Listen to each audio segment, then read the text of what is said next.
Hi everyone, I'm Nila and this is the third video in my No Buy Year series. For those of you who may not know, I've actually started to do a No Buy Year from the 1st of May 2022 to the end of April 2023. This means that I'm going to go a whole year without buying any new clothes, shoes, accessories, makeup, skincare, hair care or homewares. If you'd like to see the full list of what I can and can't buy, as well as my reasons for doing this, then I would invite you to check out my video called My No Buy Year Intro. In this video, which I'm filming 3 months since I started the challenge, I am going to take you through my top 5 insights, learnings or observations that I've had.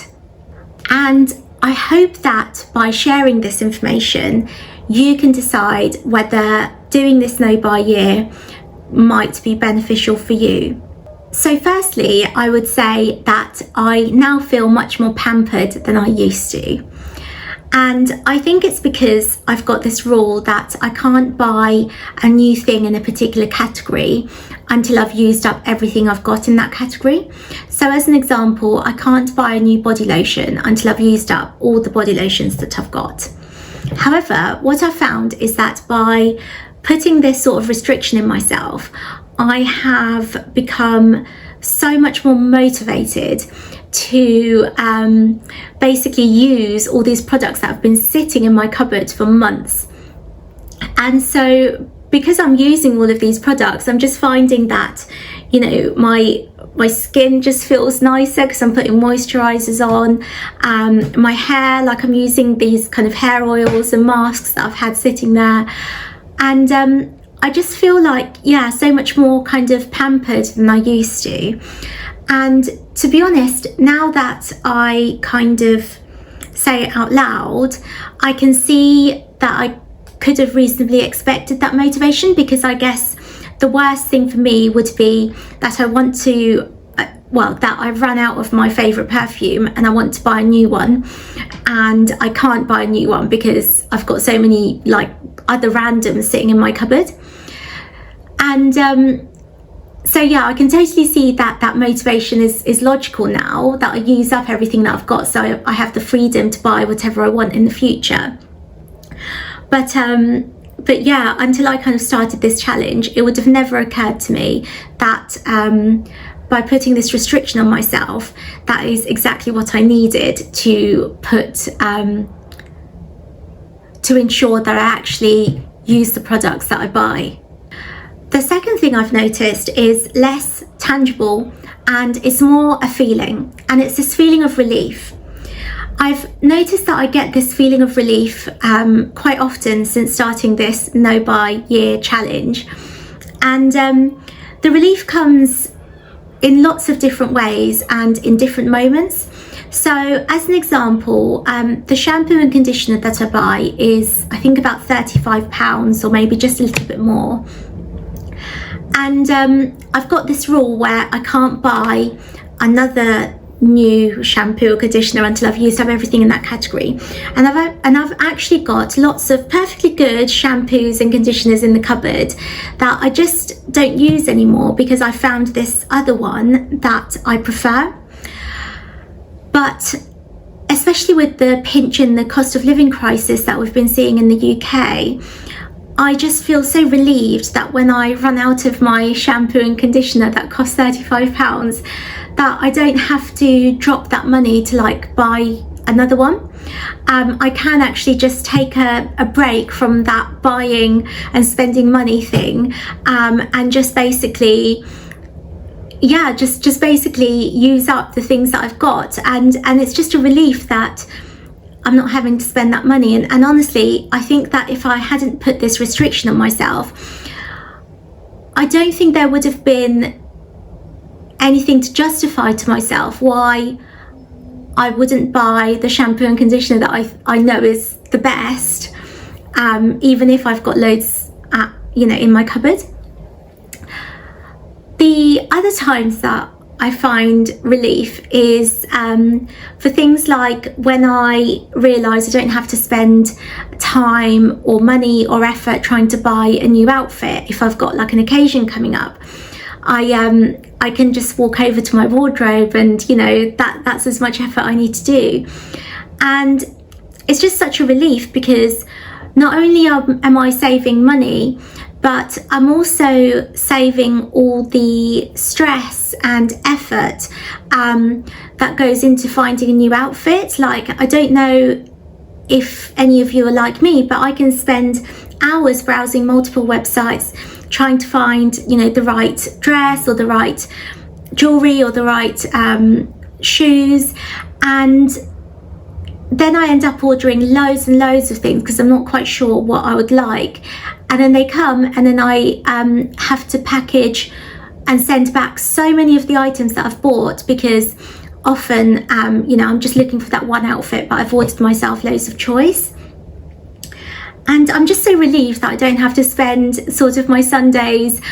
doing that anymore. You know, I can spend my Sundays sort of just, I don't know, just hanging out with my other half and my dog, or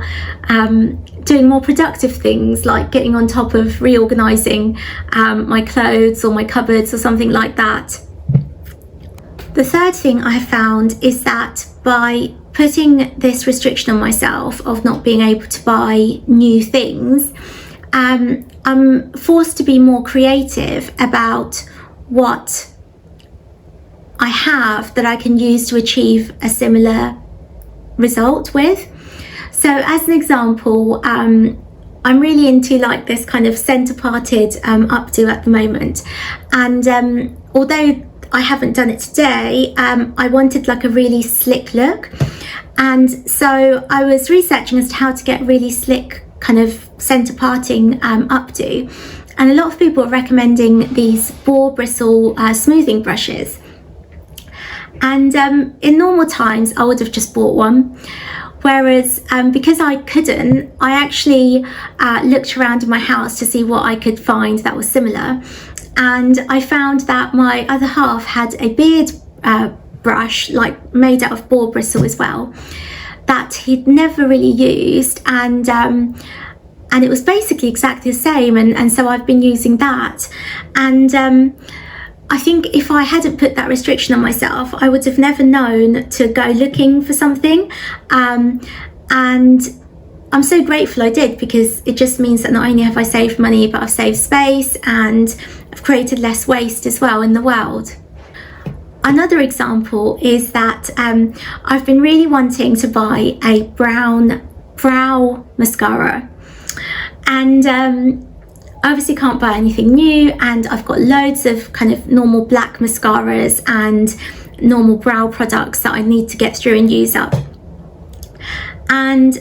I really wanted this brown brow mascara. Like, I really liked how it looked, not that I tried it on or anything, but just, you know, like when I looked at pictures of it online and stuff, I really liked it. So I was forced to kind of see how I can recreate that look using the products that I have already. And what I found is that if I use my just my black mascaras,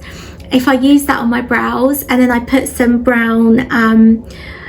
brow powder on top of it, I can actually achieve a similar result, and it might not be as good as if I'd got the brown brow mascara, but I guess the benefits is that I've saved money and I've saved the time that I would have spent looking for one, and I've also saved the space that it would take in my makeup drawer. And I don't think that I would have really done that had I not put that restriction on myself, because my automatic go-to habit was, if I wanted something that I didn't have, I would just buy a new one rather than seeing whether I could get a similar result with things I've got already.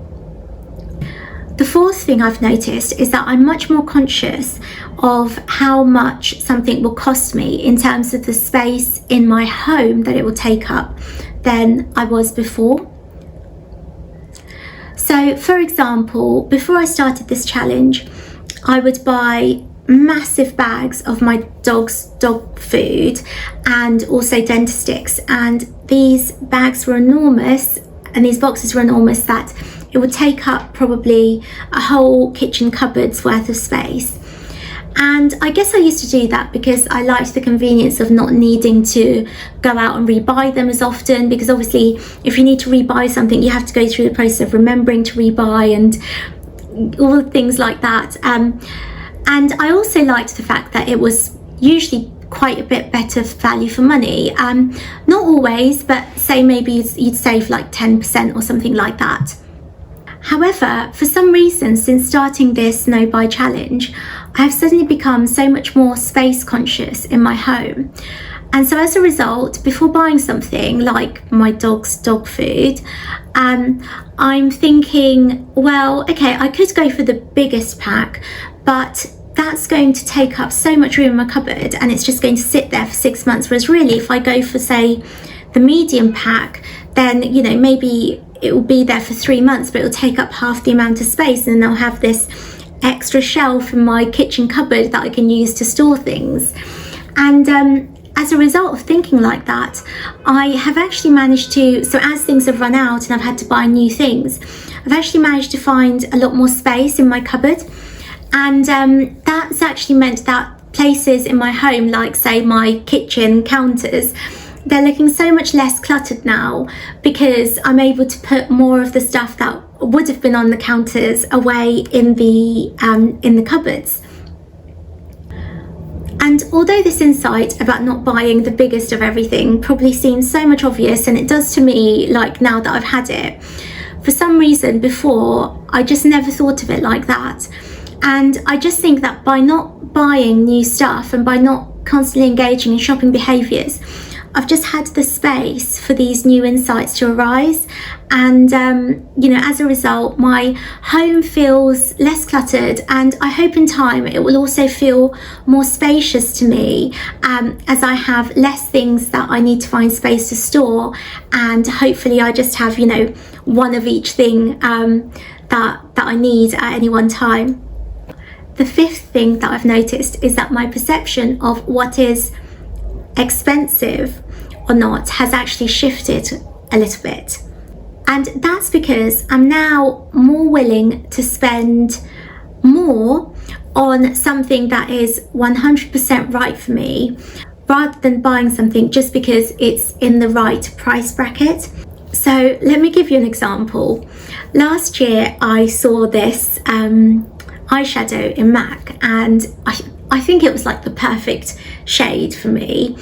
and I didn't buy it because it was about £20, and I was like, no, that's way too expensive for a single eyeshadow. So I then went to Superdrug and I bought something that I thought was similar for like under £5, and then I brought it home and I realised that it wasn't actually, and so then I had to go back to Superdrug and look for something else. And actually in the end, now that I look at all the similar colour eyeshadows that I've got in my drawer, I realise that I've spent way more than £20 trying to find this cheaper alternative for the eyeshadow that I really wanted. And I guess connected to the space point that I mentioned above,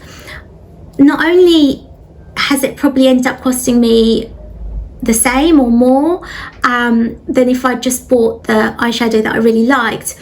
but it's also meant that I've had to spend more time, because I've had to keep going back to Superdrug for, you know, like spend time looking at all of the things like testers and stuff and find one that I think is a match and then buy that. But if you think about it, it's also taking up space in my makeup drawer that I wouldn't have, you know, had to give up if I just bought the thing that I actually really like. So now I've had these sorts of realizations, I'm just much more aware and much less likely to buy something because it's in the right price bracket, but rather I'm going to balance it with other things like how much time I would save, how effective it would be for my needs, and also things like how long it would last me, because sometimes if you spend a bit more, things are better quality, so they last you longer than things that are of a cheaper kind of price point. So there you have it. those are my top 5 insights that I've had since starting this Know by Year 3 months ago. And I honestly don't think that unless I created this space, even though some of the insights seem so obvious now, I don't think they would have come to me as quickly, if at all, had I not just put a stop to shopping. And I hope that the further I go into the year, the more insights like this I'll be able to find out about myself and also be able to share with you. Overall, I just want to say that I am really enjoying this Know by Year, and the reason I giggle is just because I know it sounds really strange to say, but the negatives of not being able to buy something that I want are balanced so much by all the positives in terms of the time, space, and the money that I'm saving, and also this feeling of peace and tranquility that I have within me, where there's not this sort of gnawing feeling where I just need to buy more, like that's kind of put to one side, and there's just a level of peace that's come with that. I know a lot of you are probably wondering whether I have actually managed to pay any of my credit card and also overdraft debts that I mentioned in the first video, and the answer is that no, not really, because in June I had the wedding, so that was quite expensive and all the expenses kind of to do with that. And then in July, we went on our honeymoon, and that had a few unexpected expenses due to some travel disruptions that we experienced as well. So I guess because of these two kind of one-off things that I've had in the last couple of months since I started this challenge, I'm not surprised that I haven't been able to pay off my credit card and overdrafts like I wanted to. But I'm really hoping that from August going forward, because I really don't envisage anything big like that coming up, I hope that I will be able to realise some financial benefits from doing this challenge. And maybe I already have, because perhaps if I hadn't been doing this challenge in June or July, I would be in even more debt, but perhaps by doing it I was able to absorb the expenses connected to do with the wedding and the honeymoon much more effectively. Thank you so much for watching. If you have any questions, then please feel free to put it in the comment section below. I'm happy to clarify or answer any questions you have. And also, if my video has inspired you in any way to maybe start your own Know by Year, or even a Know by Month, or reevaluate your consumerism, then it would really mean the world to me if you leave me a comment to let me know, because I started this Know by Year after stumbling across some YouTubers' videos, and I guess I've just seen that it's been such a positive for me that I'd love to know if I've been able to pass that gift on to someone else. Otherwise, I guess if you haven't subscribed to my channel and you want to follow my journey, then please subscribe, and I will hopefully see you in another video soon. Take care. Bye.